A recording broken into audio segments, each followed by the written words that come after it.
તમારે આલેડું સાંભળવું છે? હા. તો હું આજે તમને આલેડું કહીશ.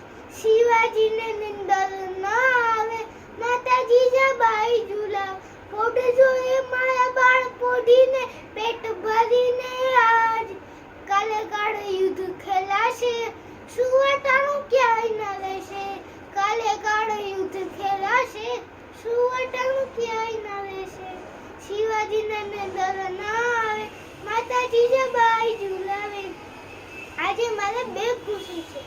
મારો તો બર્થડે છે જ, પણ મારી સાથે મારા માનો પણ બર્થડે છે. આજે મેં આલેડું ગાયું ને એનું પછી મને પ્રસંગ યાદ આવે છે. જ્યારે શિવાજી 1 વર્ષના હતા ને, 1 જ વર્ષના, ત્યારે માતા જીજાબાઈ તેમને દૂધ સાથે જીરી કમથું આપીને દેતા. ત્યારે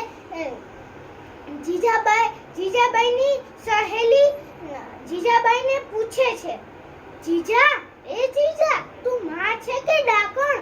ભગવાને તને આવો સરસ દીકરો આપ્યો છે અને એને તું અફીણ પીવડાવીને મારી નાખવાનો વિચાર છે કે શું? ત્યારે આદર્શ નારી જગદંબા જીજાબાઈ જવાબ આપે છે. બહુ સરસ જવાબ આપે છે. સાંભળજો મિત્રો. મને ખબર છે કે અફીણ માણસને મારી નાખે છે, પણ મારો દીકરો મારું ધાવણ ધાવીને તો મોટો થયો છે. મારા પેટમાં 9 વર્ષ ગલોચિયા ખાઈને મોટો થયો છે. જ્યારે મારો દીકરો મોટો થશે ને, ત્યારે એને આખા સામ્રાજ્યની રક્ષા કરવાની છે.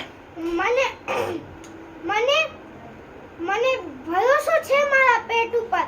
જ્યારે મારો શિવો 20 વર્ષનો થાય તેથી દુનિયાનો કોઈ પણ સામી છાતી દુનિયાનો કોઈ પણ માણસ તેને મારી નહીં શકે, પણ કોઈ તેને દગો દઈ ફટકો દઈને અફીણ પીવડાવીને મારી ન નાખે ને, એટલે એને કોઠે અફીણની ટેવ પાડું છું. આ છે માં જગદંબાનો આ જવાબ. આ ઉપરથી કહેવાનું મન થાય છે ને મિત્રો, કે દર કે જગ